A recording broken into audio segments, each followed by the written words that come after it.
Hello दोस्तों, आज हम सभी पढ़ेंगे कक्षा 10 में आने वाले कुछ महत्वपूर्ण क्वेश्चन जो यूपी बोर्ड में पूछे जाते हैं। इस वीडियो से आपका 2 नंबर पक्का हो जाएगा। आइए हम स्टार्ट करते हैं। पहला क्वेश्चन है हमारा, सिद्ध कीजिए कि रूट टू एक अपरिमेय संख्या है। सिद्ध कीजिए कि रूट टू एक अपरिमेय संख्या है। तो इसे सिद्ध कैसे करेंगे? तो सर्वप्रथम हम मानेंगे माना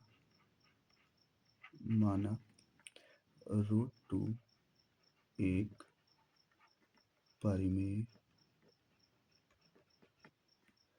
संख्या है। यदि हम मानते हैं रूट टू क्या है, एक परिमेय संख्या, तब हम जानते हैं कि जो परिमेय संख्या हमारी होती है वो किसके बराबर होती है। परिमेय संख्या को हम हमेशा p बटा q के रूप में लिख सकते हैं, जहाँ q क्या होना चाहिए, डज नॉट इक्वल 0। और ये हम कह सकते हैं जहाँ p कामा q एक क्या है, सह अभाज्य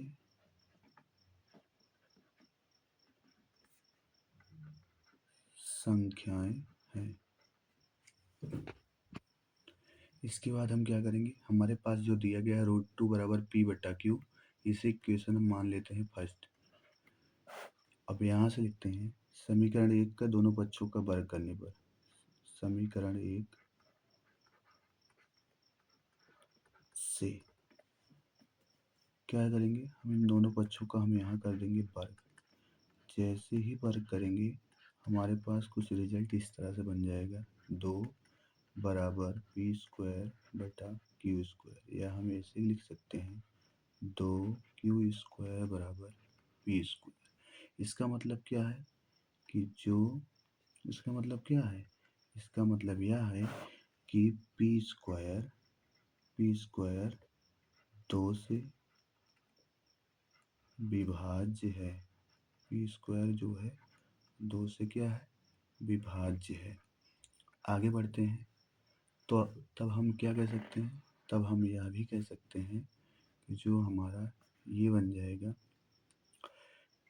पी भी, तो आगे हम ये कह सकते हैं पी भी क्या हो जाएगा, फिर 2 से विभाज्य होगा। यानी जब पी स्क्वायर 2 से विभाज्य है तो पी भी क्या होगा, 2 से विभाज्य होगा। इसके आगे अब हम क्या करेंगे, पुनः मान लेते हैं, माना p बराबर 2c, जहाँ c क्या है, जहाँ c एक पूर्णांक है। हमने कहा कि अब पुनः हम मानेंगे, माना p बराबर 2c जहाँ c एक पूर्णांक है। अब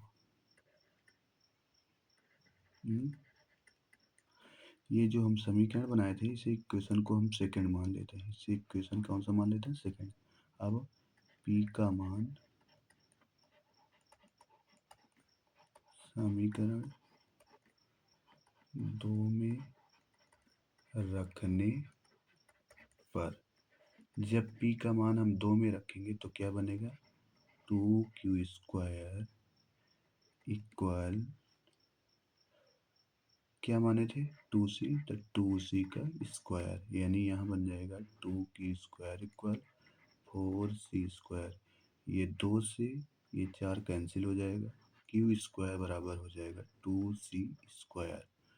आगे बढ़ते हैं, हम यहाँ से कह सकते हैं कि जो हमारा क्या बना था, q स्क्वायर बराबर 2c स्क्वायर। इसका कहने का मतलब क्या है कि जो q स्क्वायर है वो क्या है, 2 से विभाज्य है। q स्क्वायर जो है वो क्या है, 2 से विभाज्य है। यानी अतः यह हम कह सकते हैं,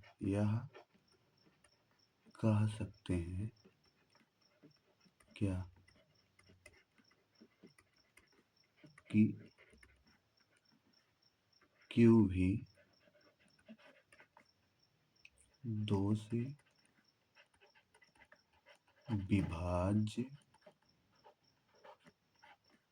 होगा। अस्पष्टता हम या कह सकते हैं, अतः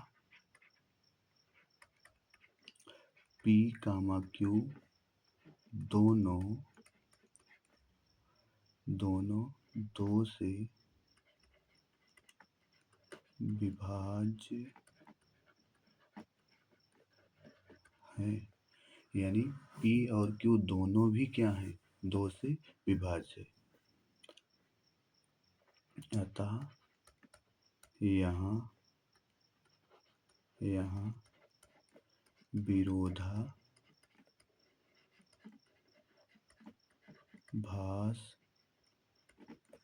होता है। किस बात का विरोधाभास होता है? कि P, Q एक सहअभाज्य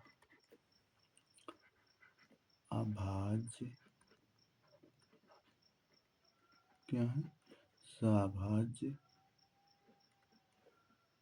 संख्याएं हैं। अस्पष्टता हम ये कह सकते हैं, अस्पष्टता हम यह कह सकते हैं कि √2 कैसी संख्या है? √2 एक अपरिमेय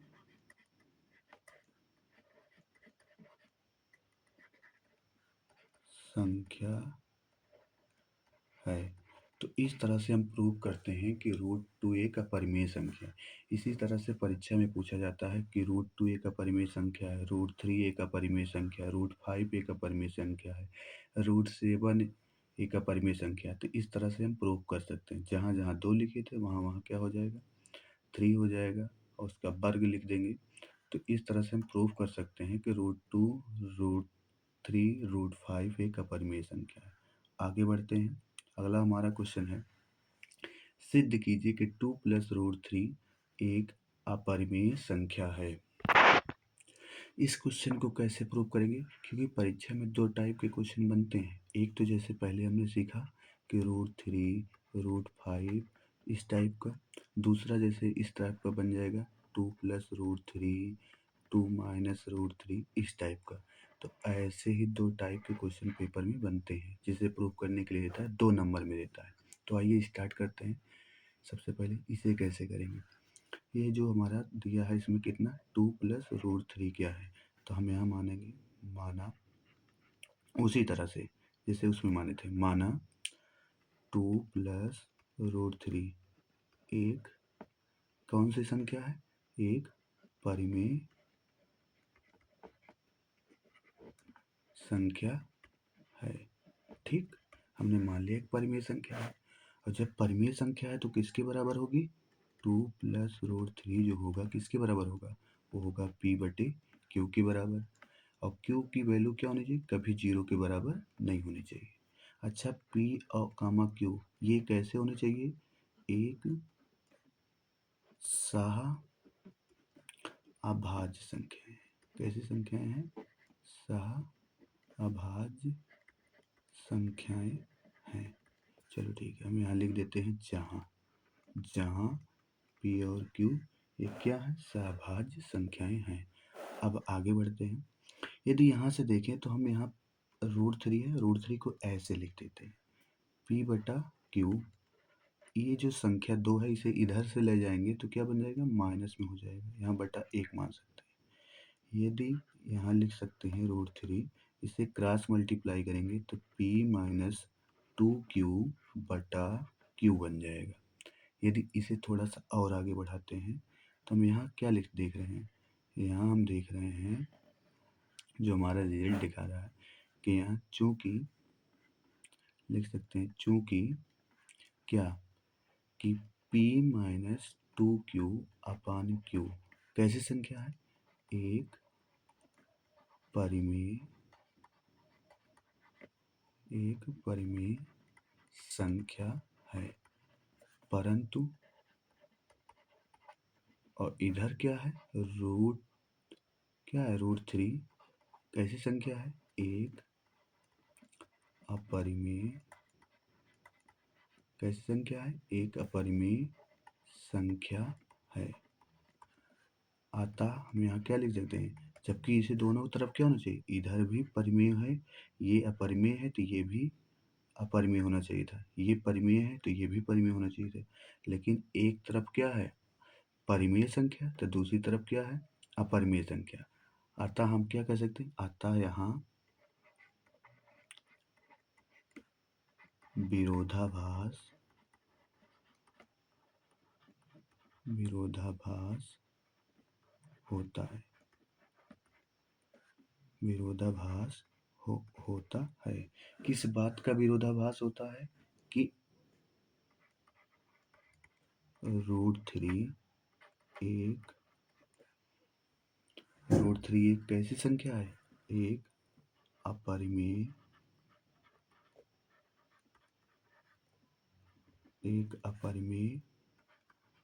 संख्या है। अतः हम क्या कह सकते हैं, अतः हम यहाँ ये कह सकते हैं कि जो हमने माना था हमारी परिकल्पना, अतः हमारी परिकल्पना क्या है, हमारी परिकल्पना गलत है, हमारी परिकल्पना गलत है। हम क्या कह सकते हैं, अतः 2 + √3 क्या था हमारा, 2 + √3 कैसी संख्या है, एक अपरिमेय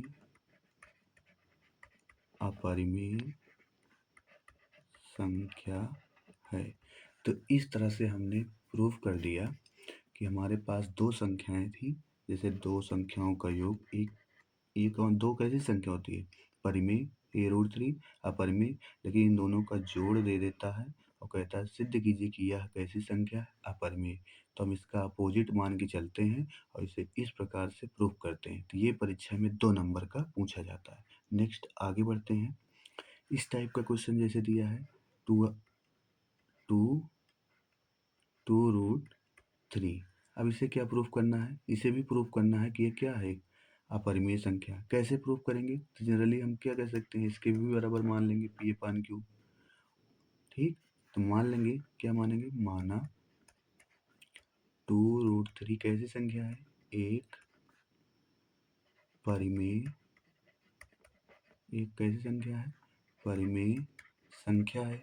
यदि परिमेय संख्या है तो किसके बराबर होगी, 2√3 बराबर P/Q। Q की वैल्यू क्या होनी चाहिए, डज नॉट इक्वल 0। अच्छा, P और Q क्या है, same to same, P, Q क्या है, एक क्या है, सॉरी, एक क्या है, सह अभाज्य संख्याएं हैं। एक कैसी संख्या है, सह संख्या है। आगे बढ़ें, अब हम क्या कर सकते हैं, इस समीकरण को उठाएं यहाँ से, तो √3 लिख सकते हैं। ये जो दो यहाँ गुणा में है ये इधर जाएगा तो भाग में हो जाएगा, क्योंकि हम यहाँ क्या देख रहे हैं कि P/2Q क्या है, एक कैसी संख्या है, एक परिमेय संख्या है, परंतु √3 एक अपरिमेय संख्या है। ठीक, मतलब P/2Q एक क्या है, परिमेय संख्या, परंतु √3 एक अपरिमेय संख्या है। तो हम यहाँ कह सकते हैं, आता है यहाँ क्या होता है, विरोधाभास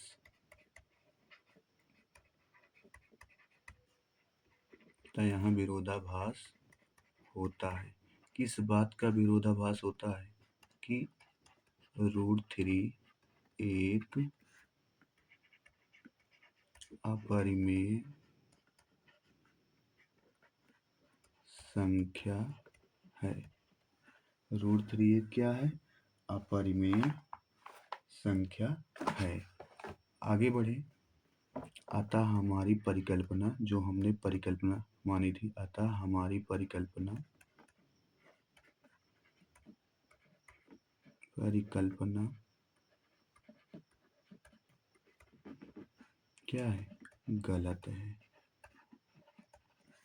अष्टता हम कह सकते हैं क्या? और 2√3। अतः 2√3 क्या है? एक अपरिमेय संख्या है। अतः हमने कवर कर लिया कि कभी भी कोई संख्या दिया जाए और उसे प्रूव करना हो कि यह एक अपरिमेय संख्या है, तो इन्हीं 3 टाइप से क्वेश्चन बनता है। हाँ, संख्या की अदद भले बदल जाए, संख्या की वैल्यू 2 के स्थान पे 3, 3 के स्थान पे 5 ऐसे कुछ रख दें, लेकिन सवाल इसी टाइप का बनता है। तो आपको ये उम्मीद है समझ में आ गया होगा। आगे बढ़ते हैं। अगला क्वेश्चन है मासा। हमें दिया है मासा किसका 99, 153 का कितना है? 9 है। तो हमें लासा निकालना है किसका? 99, 153 का। इन दोनों को क्या निकालना है? लासा।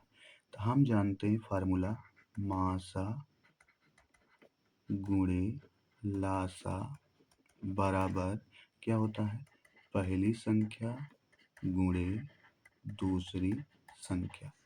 अच्छा, मासा की वैल्यू कितनी दी गई है? 9। लासा की वैल्यू नहीं पता, यक्स मान लेते हैं। पहली संख्या कितनी है? 99। दूसरी संख्या कितनी है? 153। तो एक्स की वैल्यू निकालें तो 99 गुणे 153 बटा 9।